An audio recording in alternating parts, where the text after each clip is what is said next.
Bonsoir et bienvenue dans votre journal sur TNTV au sommaire de ce jeudi 16 juillet. Des prestations saluées, des émotions jusqu'au bout de la nuit. Le Heibai Tahiti 2026 a désormais ses grands gagnants. Noon Ai Hau décroche le premier prix de cette édition. Au lendemain de cette victoire, Ranita Loglin, chorégraphe de Noon Ai Hau, sera notre invitée en plateau pour revenir sur ce sacre et les émotions de cette aventure.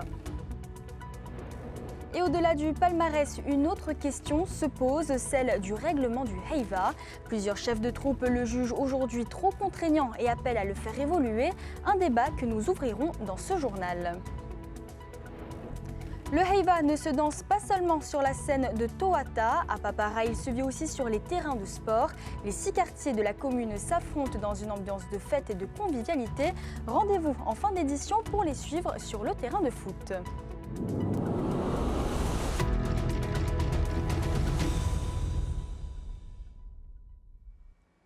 Mais d'abord, ce fait divers à Oahuka, l'influenceuse Nui, âgée de 28 ans, est portée disparue depuis ce matin, après avoir été donc emportée par une vague alors qu'elle pêchait face au Motupapa.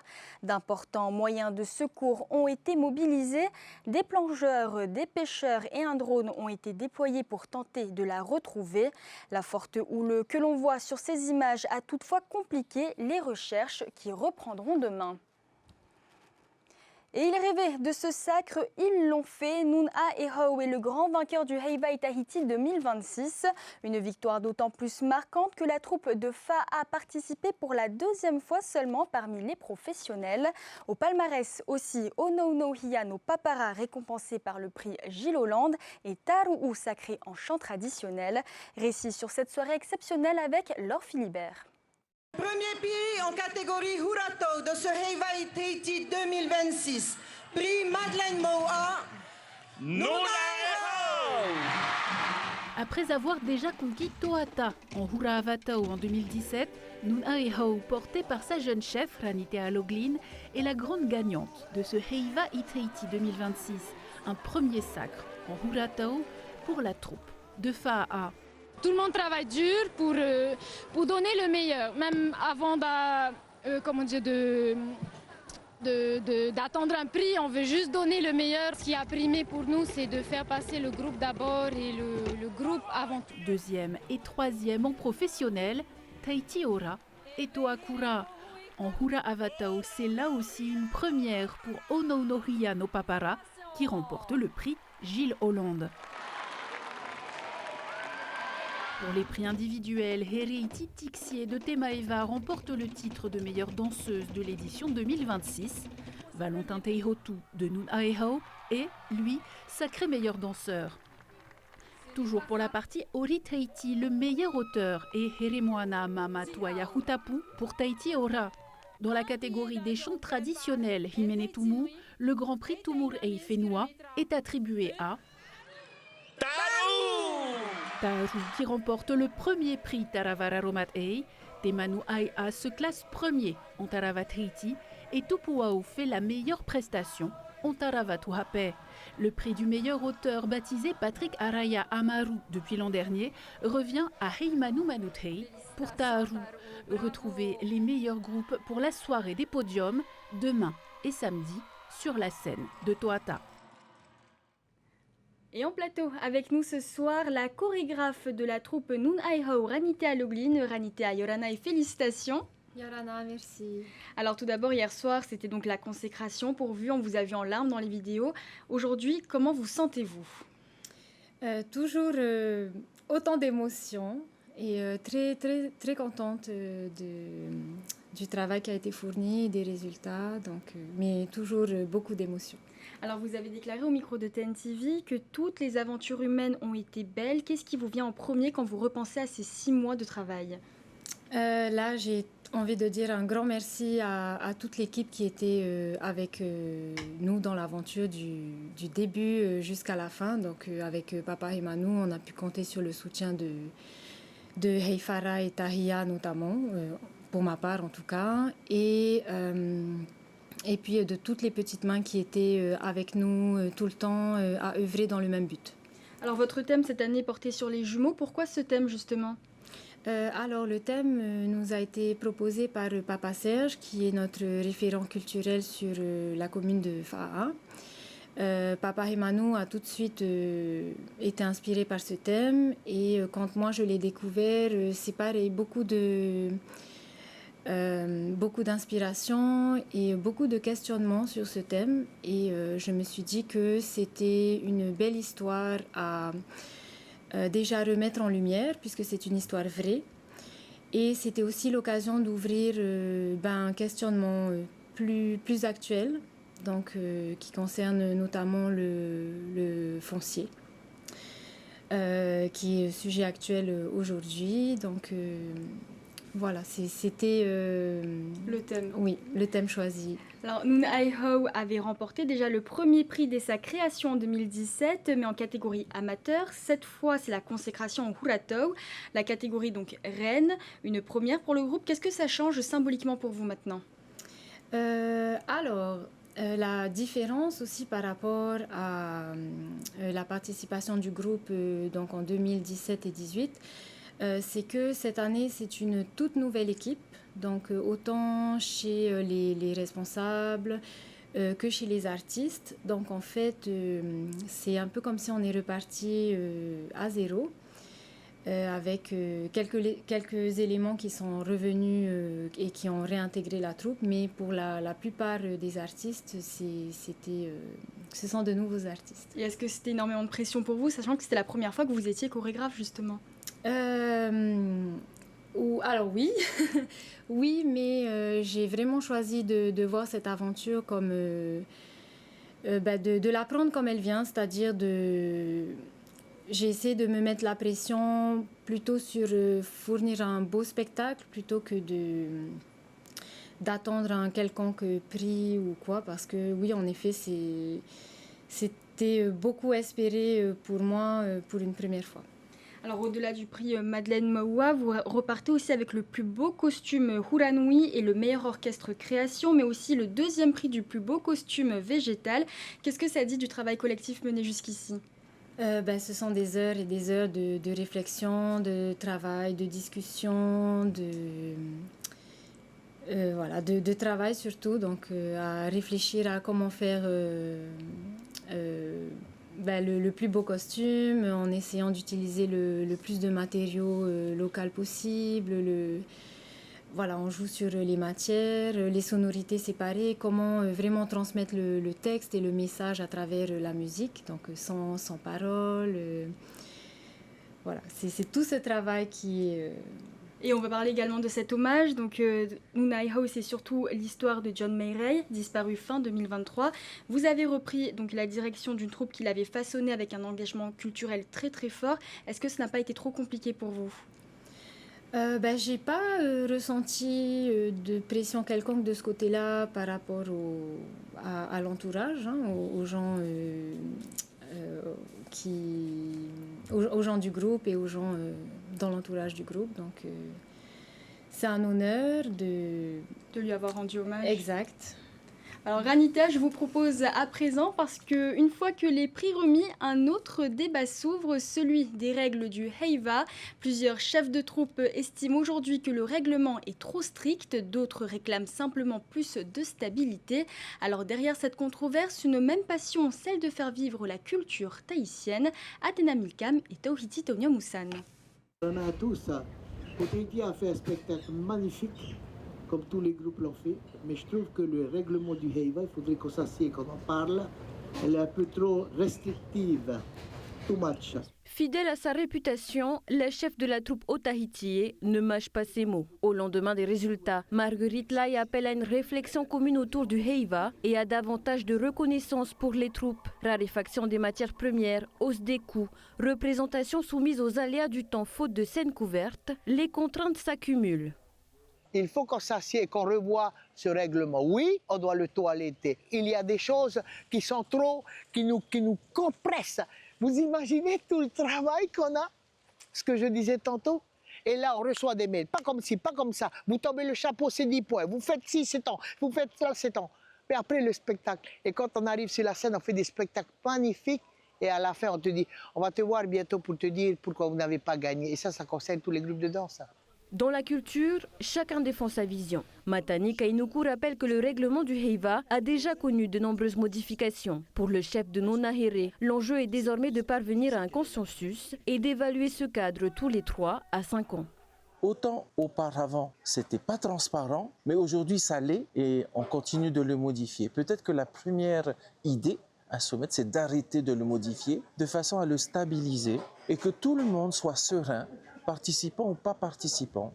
Tout le monde ait une même lecture, un même document de référence. Je pense qu'il faudra l'alléger parce qu'il faut donner de l'espace de créativité à tous les groupes. Derrière ce débat, un même engagement, défendre et faire vivre la culture tahitienne, quoi qu'il en coûte.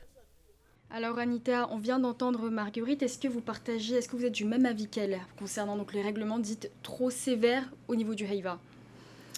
Alors, discuter du règlement, pourquoi pas. Après, je pense que là, on a un cadre, en tout cas, il faut un cadre déjà, donc une base. Voilà, donc discuter du règlement, pourquoi pas. Mais si on doit le faire tous les ans, c'est vrai que ça peut être problématique. Après, du coup, on se perd un peu dans ce qui a été dit, changer, rechanger. Donc, voilà. Tous les 3-5 ans, comme elle aurait peut-être suggéré, alors pas forcément tous les ans. Pourquoi pas? Alors, on le sait, cette année, les intempéries ont provoqué plusieurs reports, même des annulations donc, de soirées. On a vu des danseuses se produire sous la pluie face à un vent fort. Alors, l'éternel débat, c'est de savoir si on devrait couvrir Toata ou non. Est-ce que vous partagez cet avis?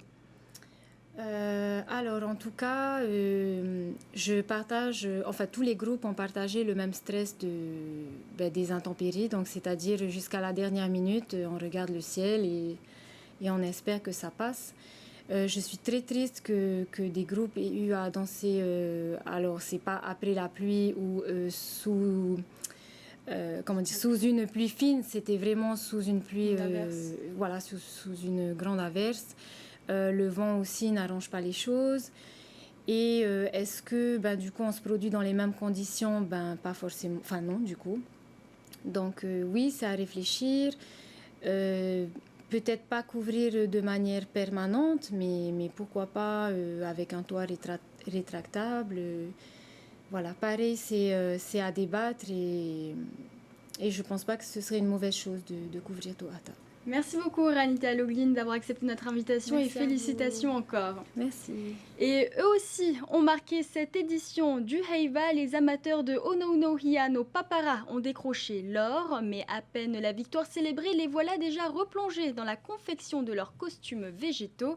Les coulisses d'un sacre où la fête laisse vite place au travail avec Vemi Tierlo et Hoanui Atuahiva.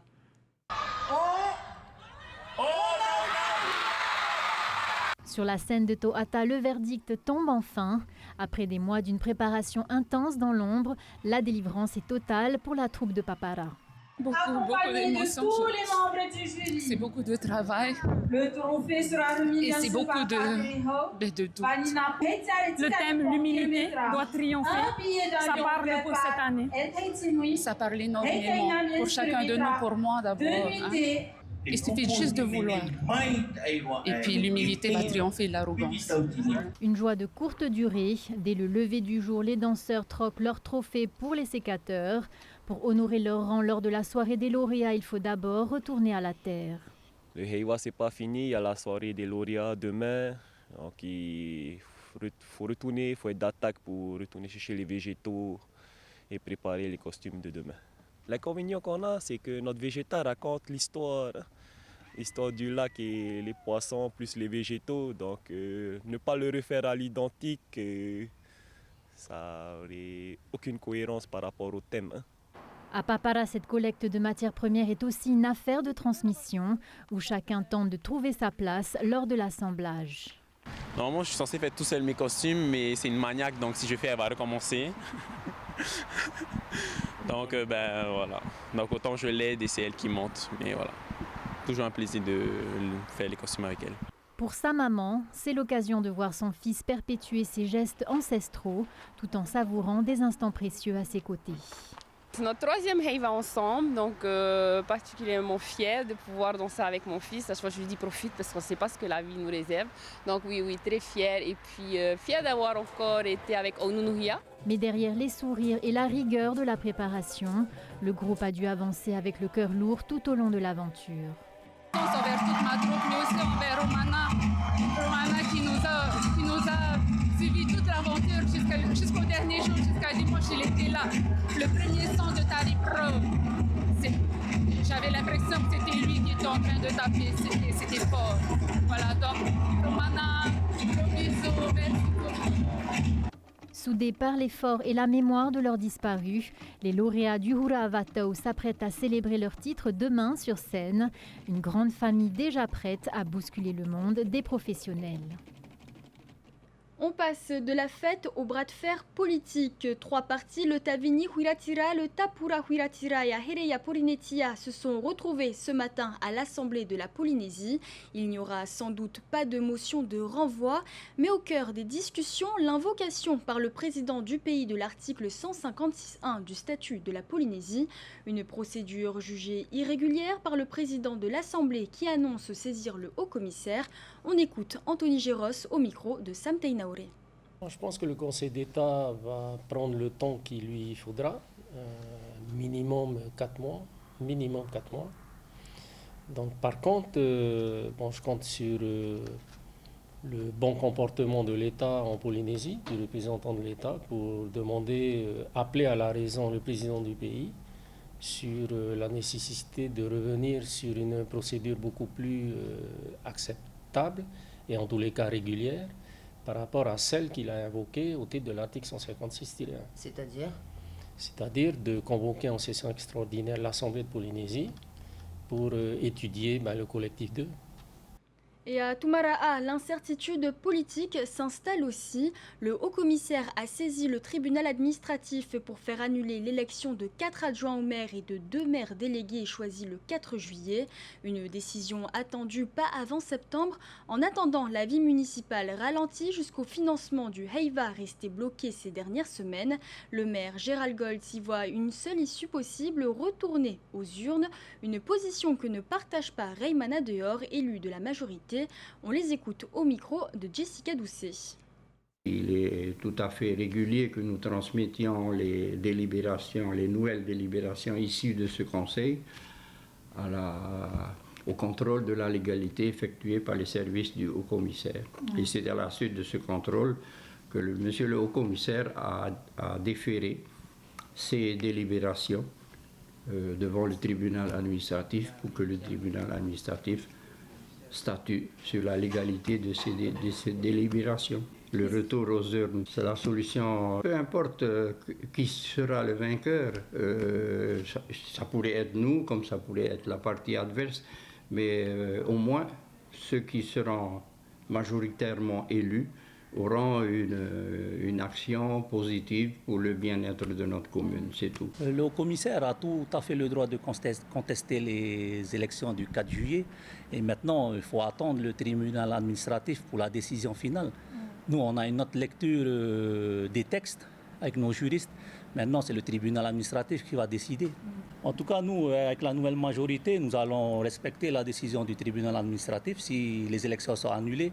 Mais ça ne change à rien au niveau de la majorité. Nous serons toujours majoritaires au niveau du conseil municipal. Majoritaire, mais vous n'avez pas de délégation? On a essayé de discuter avec lui à 2 reprises. Il veut bloquer l'institution. C'est pour ça qu'il ne nous donne pas les délégations. Sans délégation, on ne peut pas travailler. Là, actuellement, on a une majorité stable. On continue avec cette majorité-là et je pense pas retourner aux urnes. Retour à l'esprit de fête. À Papara, le Heiva se danse le soir, mais il se joue aussi en journée. Les 6 quartiers de la commune s'affrontent dans différentes disciplines sportives. Ce matin, ballon-pied, c'était le futsal en extérieur qui ouvrait les hostilités. Reportage de Thomas Chabrol et Heiroat Ouahou. Les plus jeunes donnent le coup d'envoi de cette journée sportive. Sur le terrain, les équipes défendent les couleurs de leur quartier devant leurs familles venues les encourager. Plusieurs semaines de préparation ont été nécessaires pour entraîner les jeunes et leur enseigner l'esprit de compétition. Nous, on a préparé nos enfants déjà il y a 2 mois. On les a entraînés, que ce soit au volleyball, au futsal, comme vous pouvez le voir aujourd'hui. Et moi, en tant que référente de Kachi Teitia, je suis satisfaite en tout cas des résultats de nos matchs. On voit que les entraînements ont porté ses fruits et je suis fière de nos enfants. Près de 500 participants sont mobilisés cette semaine. En soirée, les seniors, les équipes féminines, masculines et les vétérans prennent le relais sur le terrain. Et en journée, nous avons nos enfants, nos pré-ados ainsi que nos ados. Sur les bords du terrain, l'ambiance est animée. Les familles affichent fièrement les couleurs de leur quartier. Je suis venue supporter l'équipe de Tcham-On que tu vois là en rouge. Oui, mon fils et puis mon neveu. Le petit Tepa et le petit Teyarui, ça promet. Les baraques foraines profitent de cette affluence. Dès le matin, les stands ouvrent leurs portes pour accueillir les jeunes sportifs. Les rencontres se poursuivront la semaine prochaine avec le football, puis les sports traditionnels la semaine suivante. Ce week-end, place aux courses de pirogue, autre temps fort très attendu du Heiva de Papara. C'est ainsi que s'achève ce journal. Merci de votre fidélité.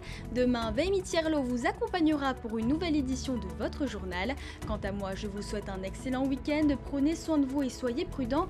On se quitte avec ces images de Noon Ai-Hau, grand vainqueur du Heiva Tahiti 2026 dans la catégorie Huratau. Très belle soirée à tous sur TNTV.